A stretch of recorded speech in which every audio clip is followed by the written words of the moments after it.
As scientists, we're going to have to be doing a lot of measuring this year and also using various scientific tools.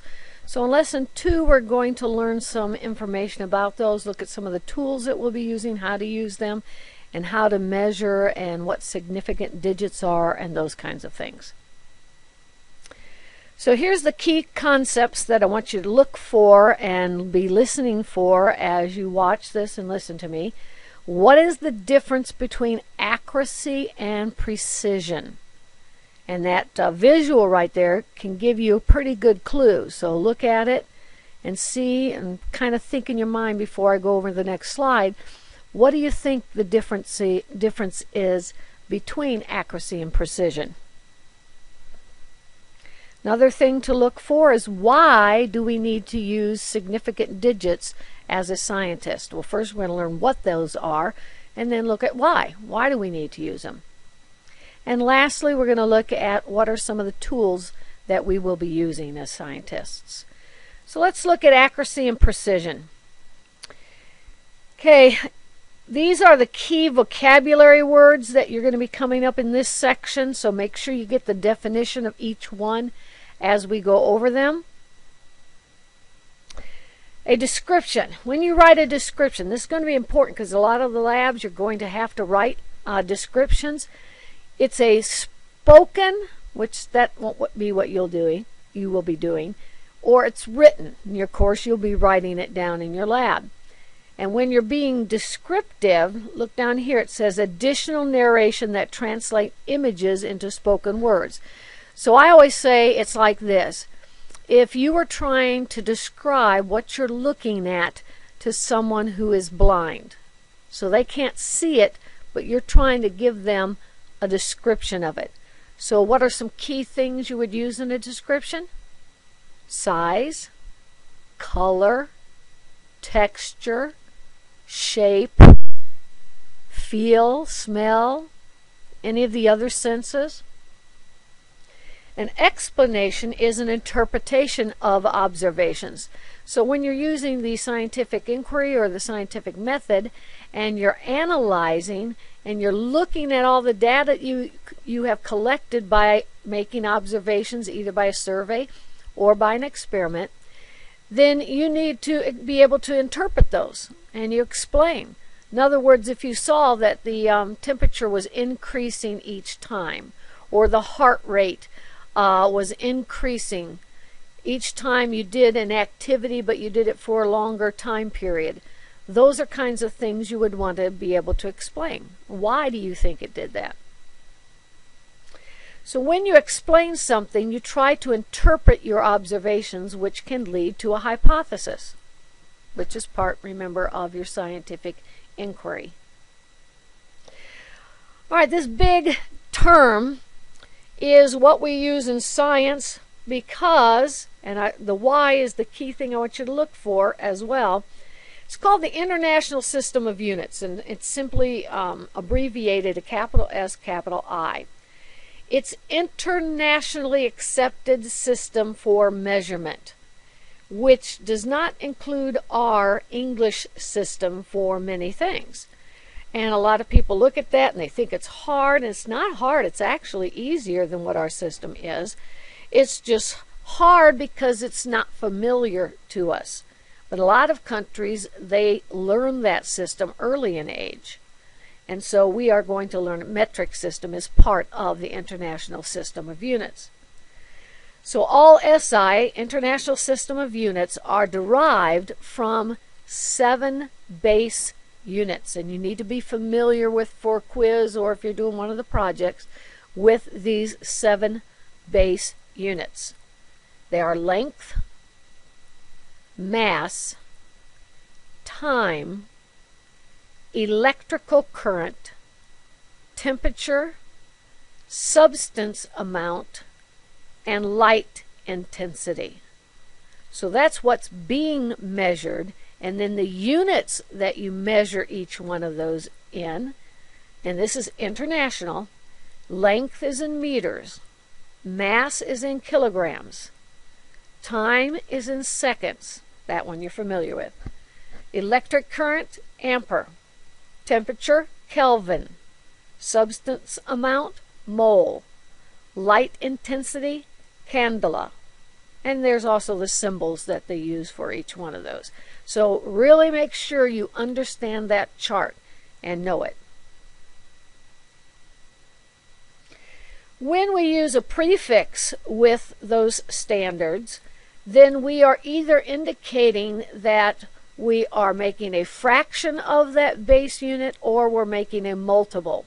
And if you know what some of these prefixes mean, then that makes it easy on is it a multiple or is it a fraction.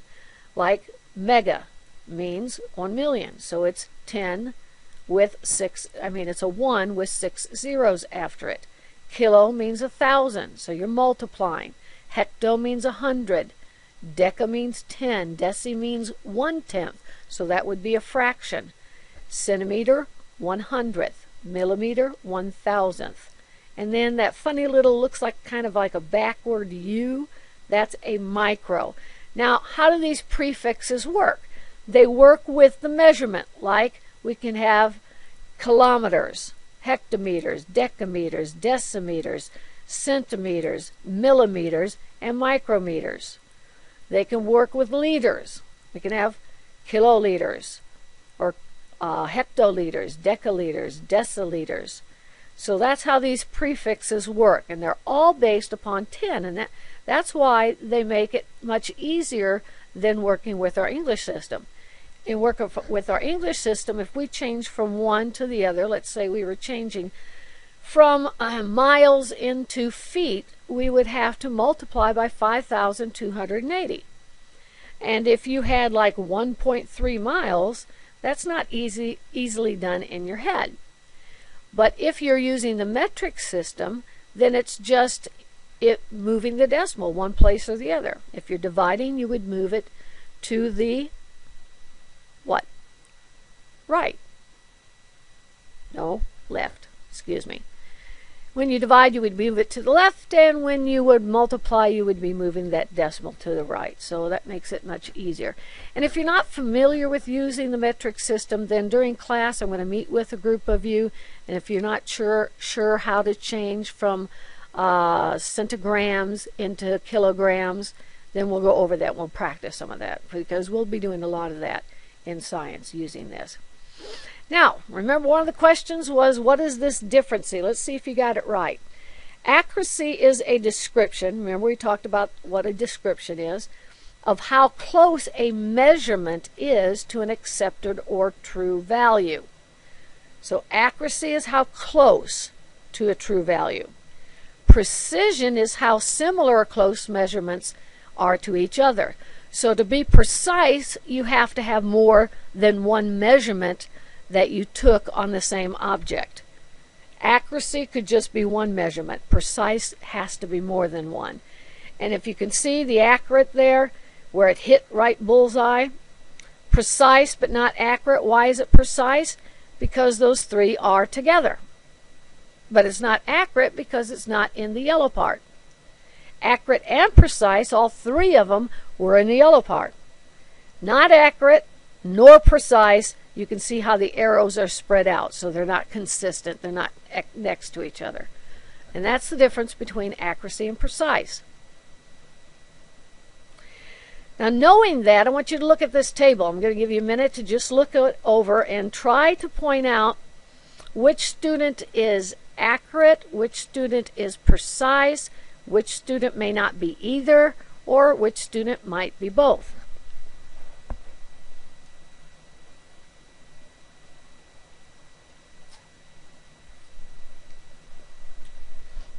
If you got it right, that means you're understanding it.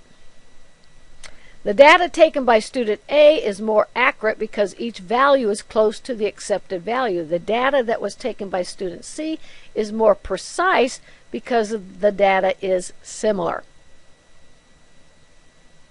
Now let's look at all the measurements here. We will be measuring using all of these instruments plus others, and all measurement has some uncertainty. Why? Because we're humans.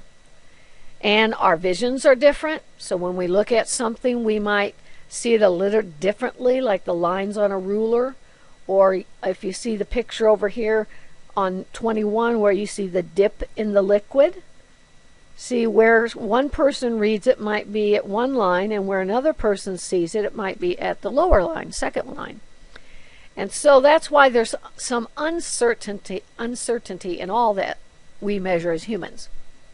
And even machines that we use, sometimes there might be, there's some that are more costly and are more accurate than others, and then there might be something wrong with it, where it's giving you different readings for the same object. The tools used to make measurements limit our accuracy of the measurements. Now, it's important to understand when you're writing down data from experiments and you are a scientist, you want to understand what significant digits are, and you need to recognize them.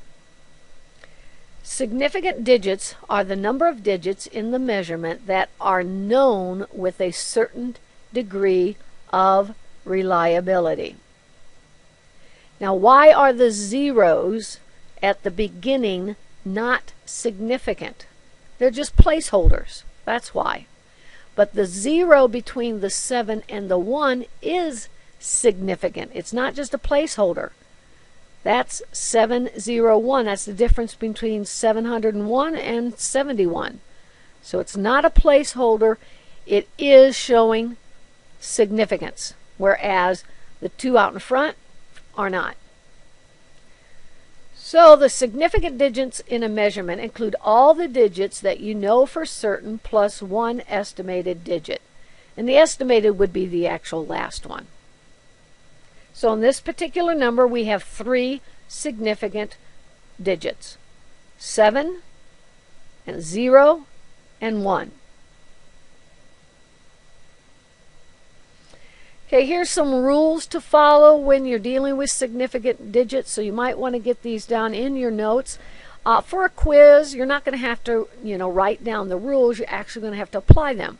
I will have certain numbers up there, and then you'll have to tell me how many significant digits there are in that particular number. There's also some practice online. If you go to the lesson 2 and look at, there's some practice sheets there to get more practice on recognizing significant digits. So the rules are all non-zero numbers are significant. So the question comes in if there's a 0 or not. Zeros between non-zero digits are significant, just like our last example of the 0 between the 7 and the 1. Final zeros used after the decimal point are significant. So final zeros used after the decimal point are significant. And zeros used solely for spacing the decimal point are not significant. Those are placeholders. The zeros indicate only the position of the decimal. So if you look at this first example, that's real easy because it has all numbers. So there's 4. Sample number 2, there's 2 significant digits because there's no 0. But if you look at the third example, those zeros are non-significant. So that would be 2. You look at the fourth example, that 0 that's in black is not significant, but the 2 zeros after the 2 are significant. And so you look at the other examples there, and they're also pointing out which rule they are following to get the right answer of how many significant digits it has.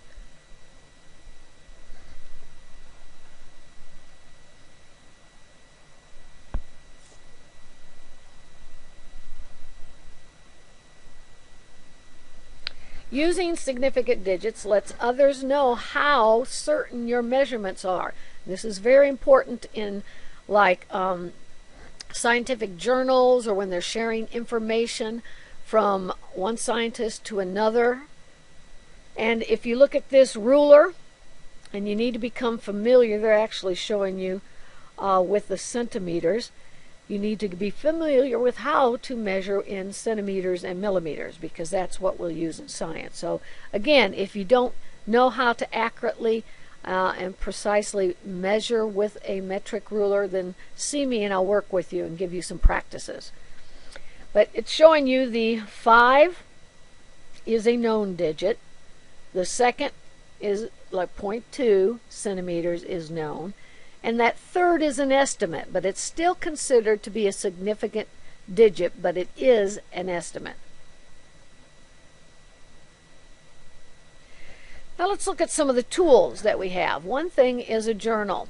And the journal is where you make your observations using any of your senses, and you record descriptions, explanation, plans, data, steps that you used in the scientific method. One that we will be using is a triple beam balance, and that takes a little more skill getting used to how to measure with it. And you can see how you put the object on one end and then you have weights that you move. The easier ones are when they're digital.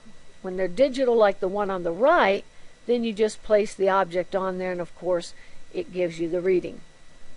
And if you look at that reading, how many significant digits does that reading have? 5. Every single number, and even the 0. Thermometers we will use. And if you're not familiar with how to use that, again, we'll go over it together. But it works like any thermometer. Flasks, beakers, petri dishes, test tubes, specimen jars, those are all used as a container because it's important for you to know not only the name of the particular item, but what it's used for. So all of these are containers. Flasks are the triangular shape, usually. You see it right here, that triangular shape.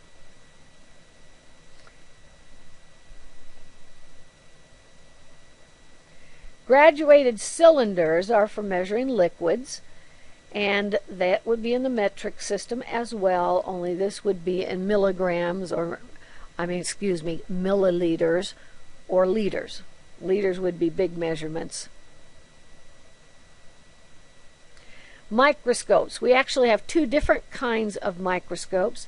The one that this person is using is a compound light microscope, but we also have a different type that is used for dissecting. And of course, they are what enable you to see things that are too small to see or not clear, and so you need to blow it up like with a dissecting microscope. You need to enlarge it so you can see more detail in it. And we use computers. Scientists use computers to compile, retrieve, and analyze data for their reports. So that is a scientific tool. We use magnifying lenses. Sometimes the magnifying lens is just a single handheld one, but the microscope, what is enabling it to enlarge the objects is lenses. It's called a compound because there are 2 lenses that are working together. And of course those objects have to be placed on glass or plastic. This right here, that first tool, that's a pipette. Fancy word for an eyedropper. So that's a pipette. Then you see the dissecting tools. And those will be sharp, so it's important that you cut away as we learned with our safety rules. And we have scissors, which are not pictured up there. And those things are used to examine tissues, organs, or prepared organisms. And we will be dissecting earthworm, frog, and chicken wings. And if we have time, some more things as well.